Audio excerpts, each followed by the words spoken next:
프란시스 베이컨이 철학자예요. 햄 이름 아닙니다. 프란시스 베이컨이 아는 것이 힘이다 라고 하는 말을 했어요. 우리나라 속담도 면장도 알아야 한다, 알아야 번장하지, 그런 속담이 있죠. 그런데 또 정반대 속담이 있어요. 모르는 게 약이다, 모르는 게 약이다. 이렇게 양립이 되어질 때에 생각을 해봐야 되죠.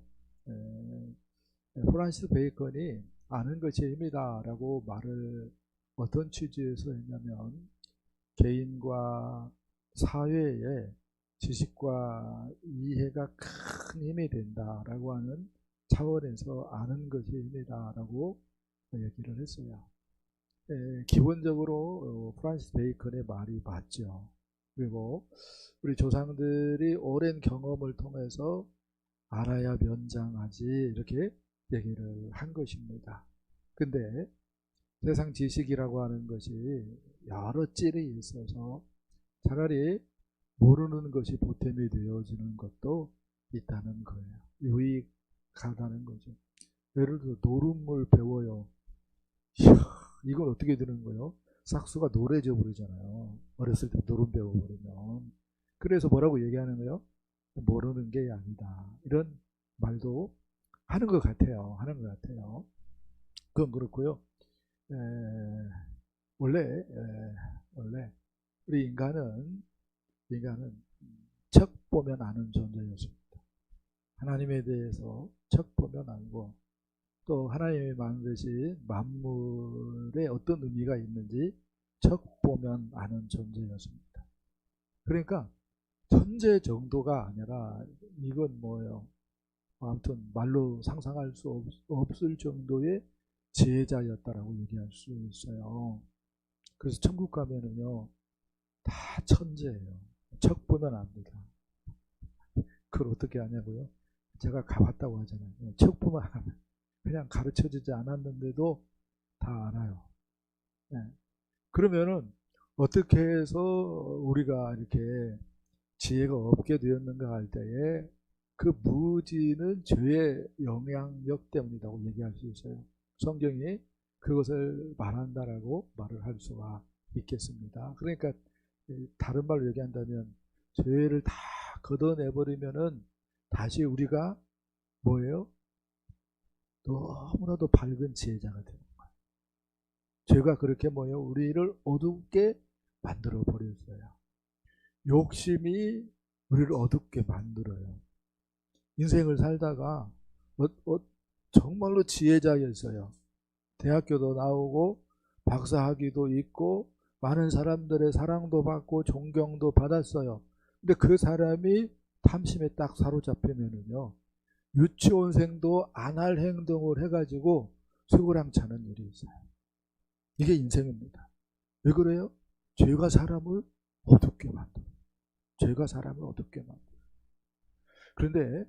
그런데 여러 지혜 중에 또 여러 지식이 있는데, 가장 중요한 지식은 예수님을 아는 지식이다라고 얘기할 수가 있어요. 가장 중요한 지식, 예수님을 아는 지식입니다. 왜 그렇죠? 예수님을 알아야 하나님도 알고 성령님도 알기 때문에 그렇습니다. 예수님께서 그런 차원에서 내가 곧 길이요 진리요 생명이다, 나로 말미암지 않고는 아버지께로 갈 자가 없느니라가 아니라 올 자가 없느니라, 이렇게 얘기를 합니다. 예수님께서 그렇게 중요한 거예요. 그래서 믿음은 예수님을 아는 것에서부터 시작이 되어집니다. 예수님을 주님으로, 예수님을 또 나의 구세주로, 예수님을 하나님 나라 왕으로 아는 것으로부터 믿음이 시작된다라고 이야기할 수가 있어요. 호세아 선지자가 중요한 얘기를 했습니다. 내 백성이 지식이 없으므로 망하는도다. 하나님 나라 백성이에요. 그런데 하나님을 아는 지식이 없으면은 어떻게 된다는 거예요? 망한다는 거예요. 하나님을 머리로만 아는 것이 아니에요. 하나님을 삶 가운데 경험해야 되는데, 하나님을 그래서 깊이 알아야 되는데, 이런 하나님을 깊이 아는 지식이 없어서 믿음이 흔들려 버리고 다수를 쫓아가 버리고 하면은 어떻게 되는 거예요? 망하는 거예요. 그래서 뭐라고 얘기했어요? 내 백성이 지식이 없어서 망한다. 이렇게 이야기를 했습니다. 그래서 사도 바울은 이러한 것들을 다 깨닫고 놀라운 고백을 했어요. 빌립보서 3장 7절 8절 써놨습니다. 읽어보겠습니다. 무엇이든지 내게 유익하던 것을 내가 그리스도를 위하여 다 해로 여길 뿐더러 또한 모든 것을 해로 여김은 내 주 그리스도 예수를 아는 지식이 가장 고상하기 때문이라. 아멘. 내 주 그리스도 예수를 아는 지식이 가장 고상하다. 가장 뛰어나다. 할렐루야. 네.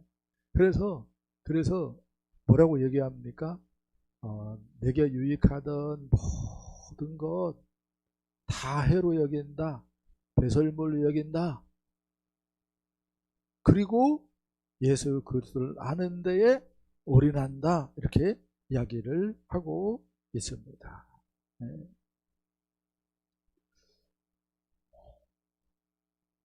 이렇게 얘기하고 싶어요. 정말로 예수님에 대한 지식이 중요하다. 그래서 오늘 본문은 주님께서 사람들이 당신을 어떻게 생각하고 있는지, 그러면은 예수님 곁에 있는 제자들은 또 어떻게 당신을 생각하고 있는지, 그리고 정말로 예수님을 안다고 하는 사람들은 어떻게 살아야 되는지를 말씀을 하고 있다. 이렇게 얘기할 수가 있겠습니다. 먼저 오늘 첫 번째 말씀은 사람들이 나를 누구라 하느냐라고 하는 말씀이 되어지겠습니다. 27절, 28절 읽어보겠습니다. 시작. 예수와 제자들이 빌립보 가이사랴의 여러 마을로 나가실새 길에서 제자들에게 물어 이르시되 사람들이 나를 누구라고 하느냐. 제자들이 여짜와 이르되 세례 요한이라 하고 더러는 엘리야 더러는 선지자 중에 하나이다. 아멘. 네, 가이사랴 빌립보 여러 마을로 나가실새.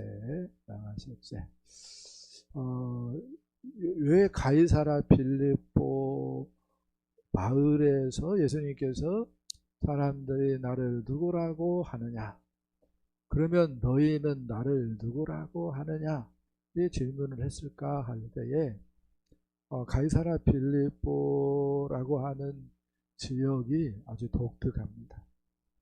그러니까 황제의 신전이 있는 그러한 곳이었기 때문에 예수님께서 얘기한 거예요. 이 황제가 중요한 게 아니야.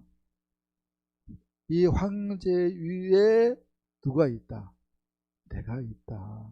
하나님이 있다. 이걸 지금 얘기하는 차원에서 지금 배경으로 지금 말을 하고 있다라고 얘기할 수가 있겠습니다. 아무튼 예수님께서 제자들에게 물었습니다. 사람들이 나를 누구라고 하느냐. 이 말은 어떤 의미예요? 세상 사람들이 나를 누구라고 하느냐, 이렇게 물어본 것이다라고 얘기할 수 있습니다. 그랬더니 제자들이 대답을 합니다. 너는 세례 요한이라고 하던데요. 왜 세례 요한이라고 했을 것 같아요? 세례 요한이 선포한 메시지하고 예수님이 선포한 메시지하고 비슷한 부분이 있어요. 세례 요한이 회개하라 천국이 가까이 왔느니라 라고 외쳤습니다.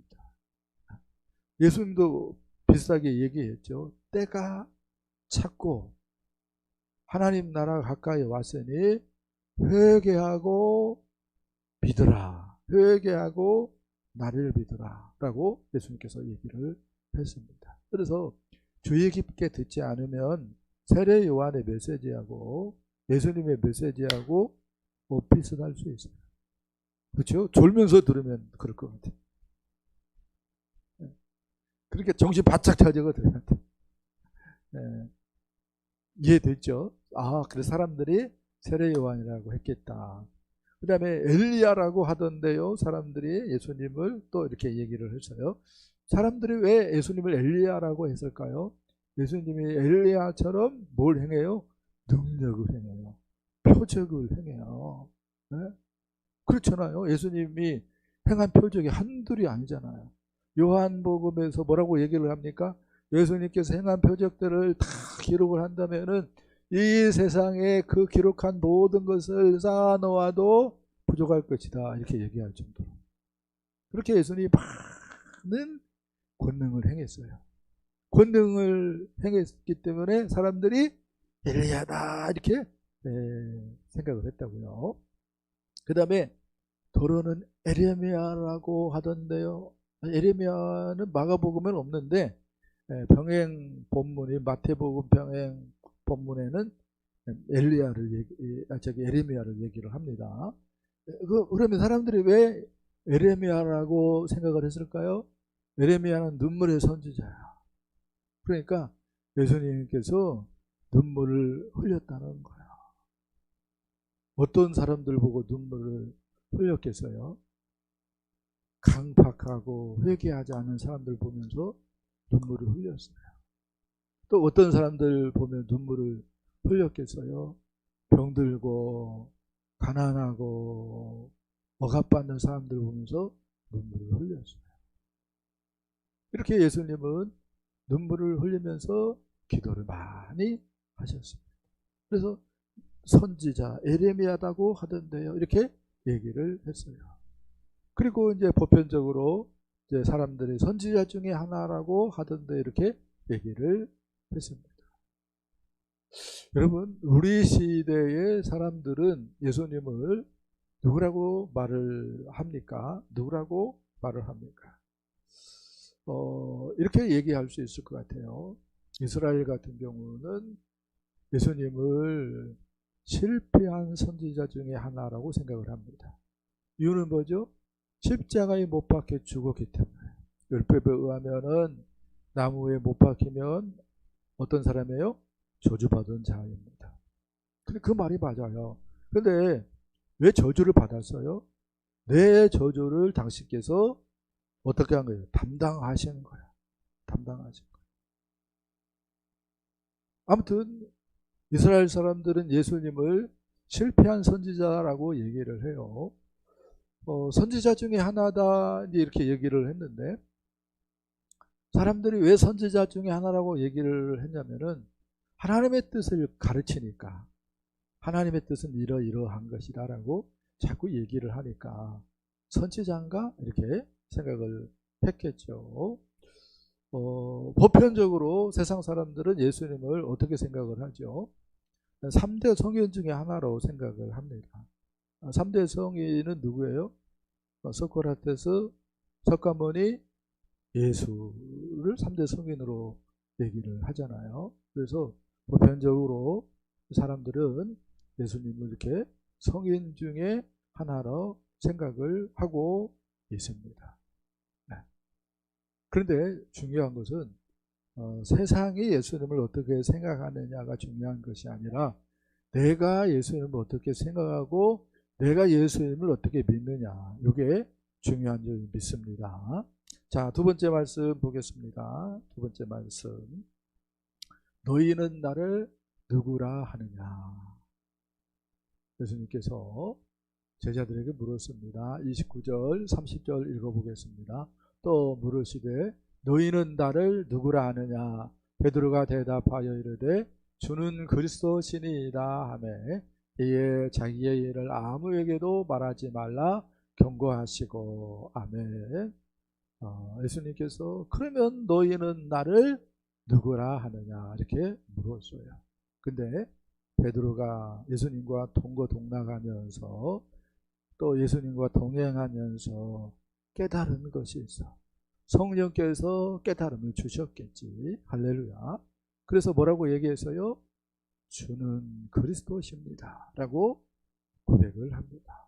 주는 그리스도시니다. 이 부분이 마태복음에는 주는 그리스도시요 살아계신 하나님의 아들이시니이다 이렇게 되어 있어요. 뭐 그게 중요한 건 아니고, 주는 그리스도이시니이다 할 때에 그리스도라고 하는 말입니다. 그리스도라고 하는 말은 기름 부음 받은 자라고 하는 말이에요. 그러면은 구약 배경 하에서 하나님의 기름 부음 받은 자는, 즉 하나님께서 특별히 고별해서 세운 사람들이 있었는데, 첫 번째는 선지자였어요. 두 번째는 제사장이었고, 세 번째는 왕이었습니다. 그러니까 주는 그리스도십니다라고 하는 말은 예수님은 선지자고, 예수님은 제사장이고, 예수님은 왕입니다 라고 하는 고백이 되어지겠습니다. 그런데 이 말이 어려워요.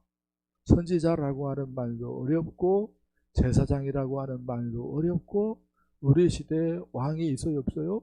없어요. 그래서 개념이 잘 안 들어와. 그래서 제가 좀 생각을 좀 해봤어요. 선지자가 누군가 할 때에 하나님의 대변인이야.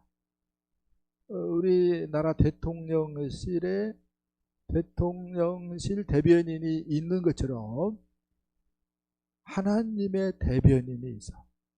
하나님의 뜻을 하나님 나라 백성들에게 하나님의 뜻이 이러이러하는 것입니다 라고 말해주는 사람이 누구다? 선지자다 이렇게 얘기할 수가 있겠습니다. 그러니까 선지자가 고마운 사람이에요? 안 고마운 사람이에요? 또 뭐 고마운 사람이죠. 우리 입장에서는 하나님의 음성을 듣는 것이 얼마나 이게 감당하지 못할 일입니까? 두렵고 떨리는 일입니까? 그런데 나를 대신해서 하나님의 말씀을 듣고 하나님의 말씀을 정확히 우리에게 가르쳐 주니까 너무너무 고마운 존재가 선지자다고 얘기할 수가 있어요. 근데 선지자 중에 최고의 선지자는 예수님이죠. 할렐루야. 네. 자, 그 다음에 제사장. 이 제사장은 우리 시대에 이렇게 얘기할 수 있겠어요? 중재자 혹은 변호사 이렇게 말을 할 수가 있겠습니다. 이게 무슨 말인가 할 때에 나와 우리와 하나님 사이를 이어주는 존재로서 중재자라고 하는 말입니다. 또 마귀가 우리를 고소 고발할 때에 하나님 앞에서 고소 고발할 때에 내가 죄인인지라서 공의로우신 하나님의 법정에서 내가 벌받아야 마땅할 때에 나를 위해서 변호해 주시는 의미에서 뭐라고 얘기해요? 제사장 그렇게 얘기할 수 있어요. 근데 세상 사람들의 그 변호사들은, 세상의 변호사들은 있는 것도 없는 것처럼 약간 거짓말인 것처럼 이렇게 둔갑시켜서 방어합니다. 근데 예수님의 그 변호 방법은 아주 독특해요. 마귀가 저놈은 주일도 어기고 저놈은 헌금생활도 안 하고 저놈은 교회 일도 등한시하고 저놈은 맨 세상에 깊이 빠져 지냈기 때문에 문제가 많아요. 그래서 하나님 벌 내려야 돼요. 천국은 고사하고 지옥 가야 마땅합니다. 그렇게 마귀가 고소 고발할 때에 예수님께서 어떻게 변호를 해주냐면은 제 하는 말이 맞네요. 하나님. 그런데 내가 대신 벌 받았잖아요. 십자가에서. 내가 대신 십자가에서 벌 받았으니까 일사부재리의 원칙, 그게 천국에도 적용되는 거예요. 한번 형벌을 받았으면은 그걸로 따지고 묻지 않는 거예요. 그런 법칙에 의해서 하나님, 저는 어렵습니다. 벌이 아니라 하나님의 복을 누려야 되고, 할렐루야, 천국의 주인공이 되어야 됩니다 라고 변호해 주는 분이 누구다고요? 제사장이신 예수님. 아멘. 그 다음에 왕입니다. 왕은 어떻게 얘기를 하면 맞을까 할 때에, 왕은 목자다고 얘기할 수 있어요. 그러면 우리는 뭐예요? 양입니다. 양은 약해요. 또 공격력도 없어요. 그래서 방어하기도 참 힘듭니다. 심지어 어디에 푸른 초장이 있고 어디에 맑은 시냇물이 있는지도 잘 몰라요. 그래서 절대적으로 필요한 존재가 있는데 누구다고요? 목자다고요. 목자. 그래서 양의 생에 있어서 목자 없으면은 죽은 거나 다름이 없어요. 그렇게 소중한 존재가 누구다고요? 목자예요. 목자. 그런데 이 말도 잘 이해가 안 될 수 있을 것 같아요. 왜? 내가 양도 아니고 목자도 모르기 때문에, 뭐 대관령 목장이나 가봐야 양을 좀 보지. 가봤어? 예성이? 대관령 목장? 안 가봤어? 다음에 가봐. 아무튼 그게 중요한 게 아니고, 그래서 왕을 어떻게 설명할까 할 때에, 연예인들, 그 스타들 보면은 스케줄을 조정해 주는 사람들이 있어요. 그런 사람들을 뭐라고 얘기해요? 매니저라고 얘기하죠. 그 매니저들은요, 단가가 세요. 단가가 셉니다. 모르겠어요. 억 단위도 있을 거예요. 매니저들이. 연봉이. 그 매니저들이 다 관리해주고 스케줄 조정해주고 하는 것이요, 이렇게 얘기할 수 있어요. 스타의 그 생명력을 늘리기도 하고, 혹은 완전히 뭐요? 구렁텅이 떨어뜨릴 수도 있고, 그러한 어마어마한 영향력을 미치는 것이 매니저다라고 얘기할 수 있어요. 근데 예수님이 왕이다라고 하는 말은 우리를 그렇게 뭐 관리하고 보살펴주고 이끌어주는 분이다라고 하는 말입니다. 그러니까 왕이다라고 하는 말을 우리가 오해를 안 했으면 좋겠어요. 우리가 왕 노릇한다라고 하는 말은 막 군림하고 지배하고 억압하고 그렇게 한다는 말이 아니라, 보살펴주고 관리하고 또 어떤 차원에서는 돌보고 그런 의미다, 보호해주고 그런 의미다라고 얘기할 수 있어요. 하나님이 왕 노릇하는 것이 그렇게 왕 노릇하십니다. 아멘. 그러니까 왕이라는 의미가 그런 의미다라고 얘기할 수가 있어요. 아무튼 베드로가 예수님을 향하여 주는 그리스도십니다라고 하는 놀라운 고백을 했어요. 잘했어요? 잘못했어요? 아주 잘했어요. 그렇게 예수님께서 베드로로부터 어떤 관점은 제자들의 대표격이잖아요. 수제자니까. 베드로의 고백을 듣고 예수님께서 가르침을 베풀었어요. 어떤 가르침을 베풀었는가? 인자는 이 말이 사투리가 아니라고 그랬어요. 인자는 그 말이 어떤 의미라고 그랬어요? 사람의 모양을 하고 있는 하나님이 나는, 그런 말입니다. 그런 말이에요. 그렇게 우리가 읽어야 됩니다. 인자는 그렇게 쓰고, 읽기는 우리는 어떻게 읽어야 된다고요? 사람의 모양을 하고 있는 하나님이 나는, 그렇게 읽어야 돼요. 그래야 예수님의 본 뜻을 알 수 있다라고 얘기할 수 있어요. 예수님께 뭐라고 얘기합니까? 인자는 고난을 받고 죽임을 당하고 사흘 만에 살아날 것을 얘기를 하는 거야.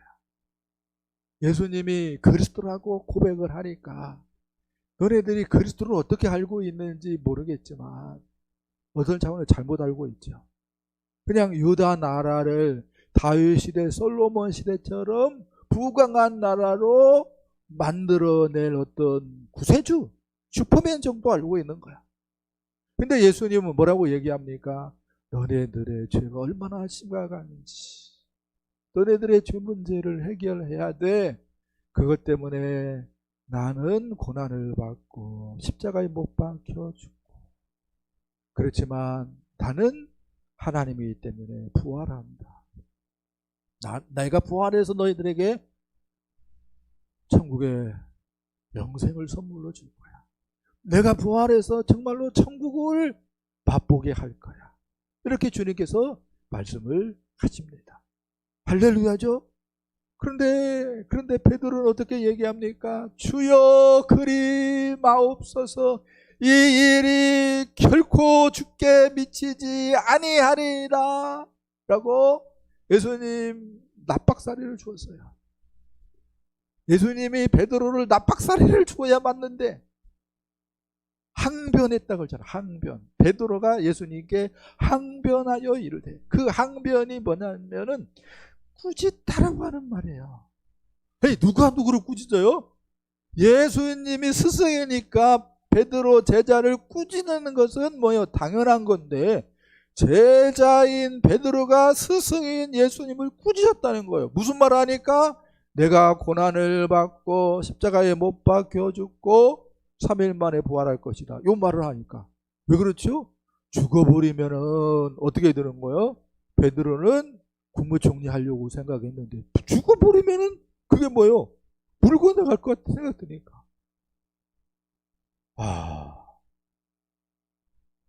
그래서 예수님이 뭐라고 얘기한 거예요? 사탄아, 내 뒤로 물러가라. 네가 하나님의 일을 생각하지 않고 사람의 일을 생각하는도다. 이렇게 예수님이 외쳤다라고 말을 할 수가 있겠습니다. 잘 생각을 해봤으면 좋겠어요. 왜 베드로를 비롯해서 예수님의 제자들이 예수님이 고난을 받고 십자가 진다고 할 때에 안 됩니다 라고 굳고 말렸나 이거예요. 내가 죄인인 것을 절감하지 않기 때문에 그래요. 내가 죄인인 것을 모르기 때문에.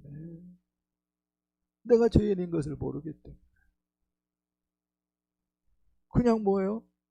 중요한 것은 시대가 다시 다윗 시대, 솔로몬 시대처럼 부강하면 얼마나 좋아. 요 생각만 하는 거야. 그런데 죄의 짐을 그대로 가지고 있으면은 지옥을 가는 것이고, 결국은 죽어서 지옥에 떨어지는 것이다. 그걸 실감하지 못하는 거야. 왜요? 죄로 그렇게 어두워졌기 때문에 그래요. 누구만 알고 있어요? 예수님만 알고 있어요. 예수님만. 그래서 예수님은 뭐라고 얘기한 거예요? 인자가 고난을 받고 죽임을 당하고 사흘 만에 살아나야 하리라. 이렇게 말씀을 하신 것입니다. 자, 세 번째 말씀 보겠습니다. 세 번째 말씀.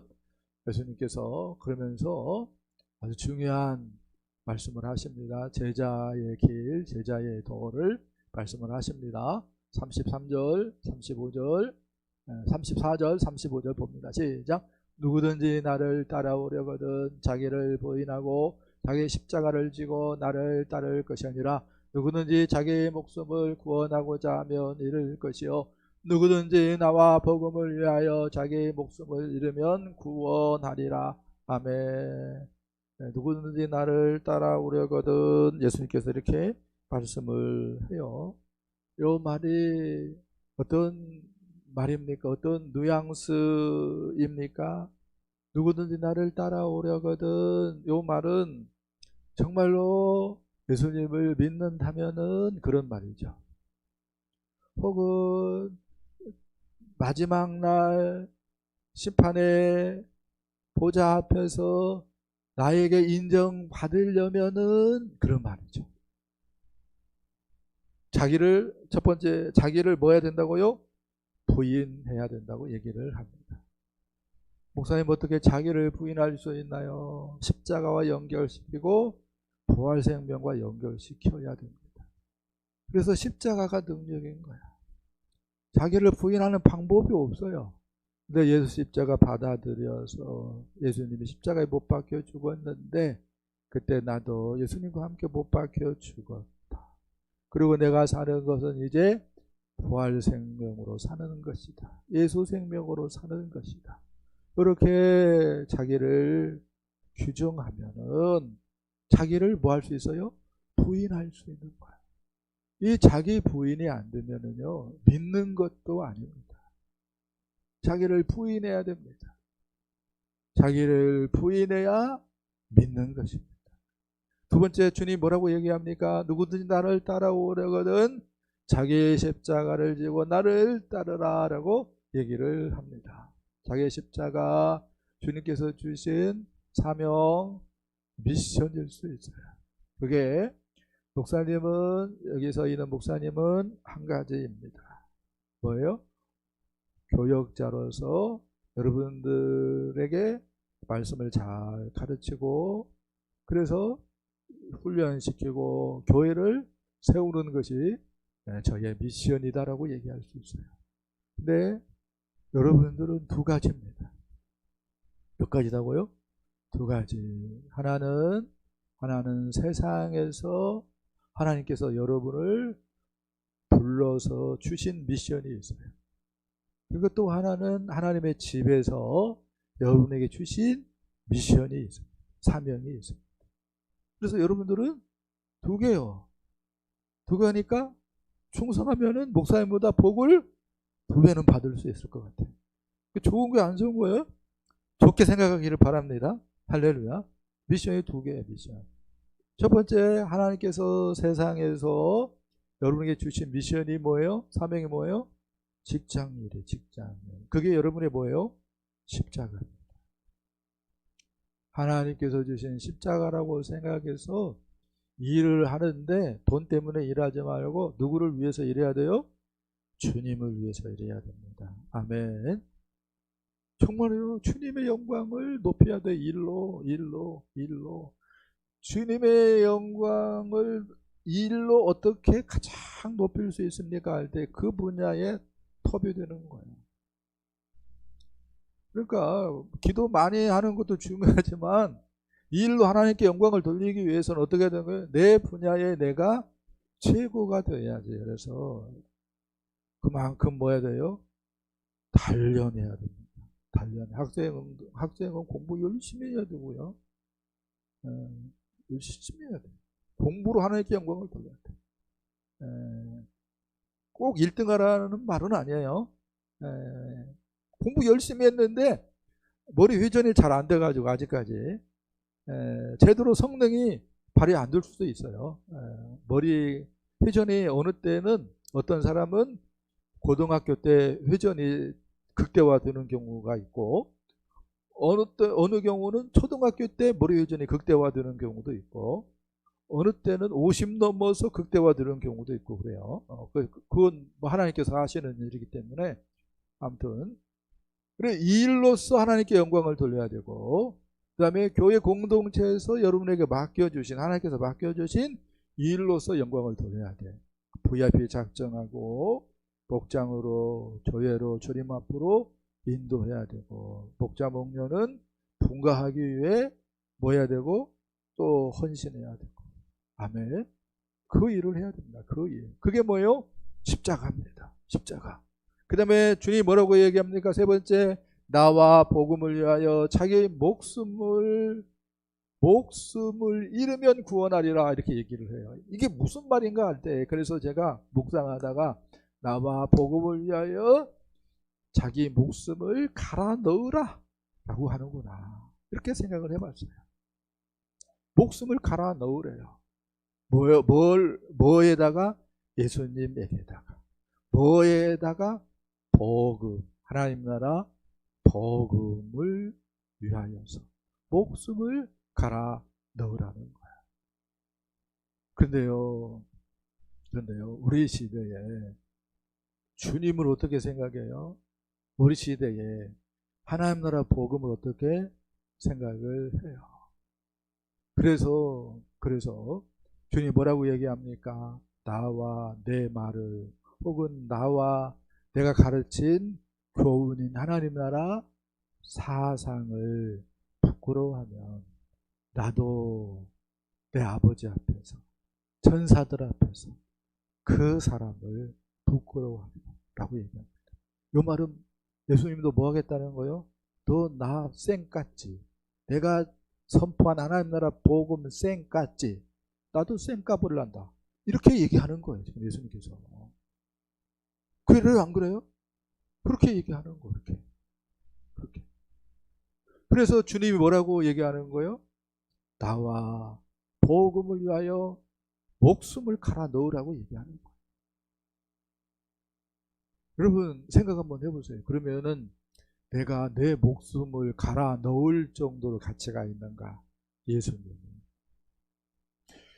나와 내 목숨을 갈아 넣을 정도로 가치가 있는가? 예수님이 선포한 하나님 나라 사상이 생각을 해봐야 돼요. 그리고 거기에 따라서 반응을 바로 해야 되는 줄 믿습니다. 한 얘기를 하고 싶어요. 소련의 스탈린 시대에 있었던 이야기입니다. 콤펠드라고 하는 유다인 의사가 있었어요. 유대인 의사가 있었습니다. 콤펠드는 스탈린에 반대하는 의견을 냈다가 시베리아 강제 수용소에 수감이 되었습니다. 그곳에서 그는 기독교 신자를 만나서 예수님을 알게 되었고 주님을 믿게 되었습니다. 주님의 말씀에 따라 최선을 다하고 부정과는 일체에 타협하지 않겠다고 결심을 했습니다. 그런 어느 날 콤펠드가 수용소 규율을 어기게 되었습니다. 사정은 이러했습니다. 수용소에서 젊은 남자 한 사람이 암으로 고생을 하고 있었습니다. 근데 사상이 나쁘다는 이유로 치료를 받지 못하게 했습니다. 환자의 병 상태는 한시가 급한데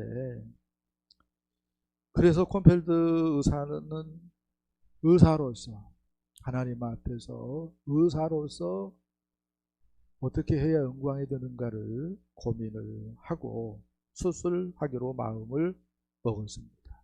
수술 대상자 이름에 그 사람이 리스트에는 없었는데 수술을 했어요. 수용소 법을 어기게 된 것이죠. 그리고 수용소 법을 어기면은 사형이 되는 것을 콤펠드도 잘 알고 있었습니다.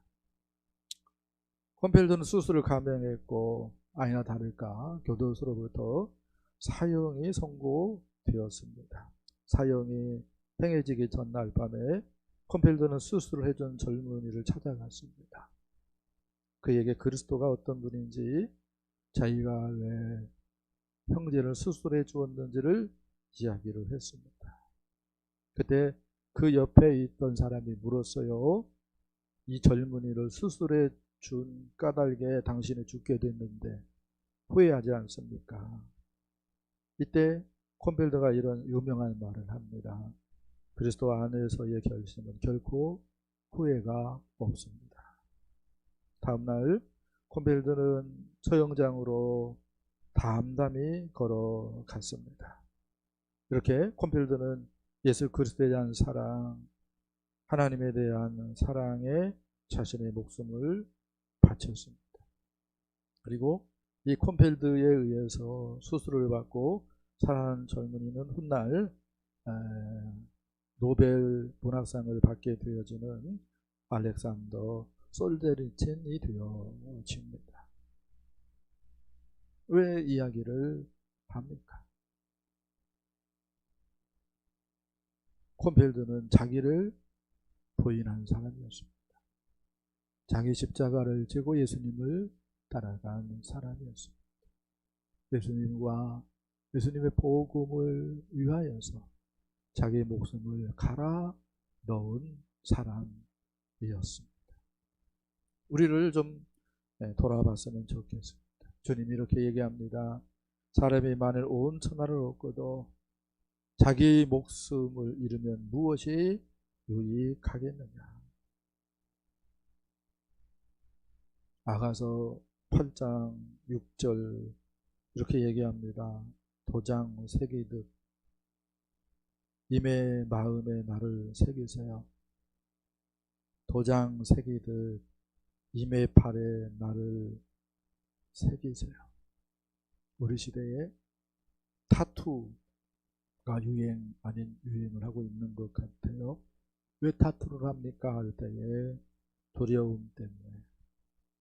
그래서 누가 타투를 많이 하죠? 운동선수들이 타투를 많이 합니다. 누가 타투를 많이 하죠? 연예인들. 인기 떨어지면 어떻게 될까? 그래서 타투를 많이 합니다.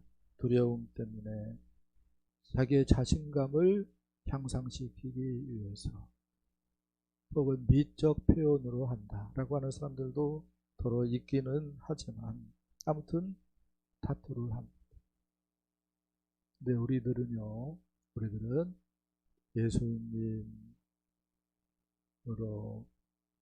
하나님 나라 복음으로 우리의 마음에 우리의 몸에 도장 새기듯이 새겨야 되는 사람들이다 라고 얘기하고 싶어요. 그렇게 할 때에 정말로 십자가와 이때고 부활 생명과 이때여서 나를 부인하면서 자기의 십자가를 지고 예수님을 따라갈 수 있는 줄 믿습니다. 예수님과 예수님의 복음, 하나님 나라 복음에 우리를 갈아 넣어서 우리의 인생이 끝나는 날 30배, 60배, 100배의 결실로 하나님께 영광을 돌리는 줄 믿습니다. 그런 저와 여러분 되어줄 수 있기를 예수님의 이름으로 간절히 축복합니다. 축복합니다.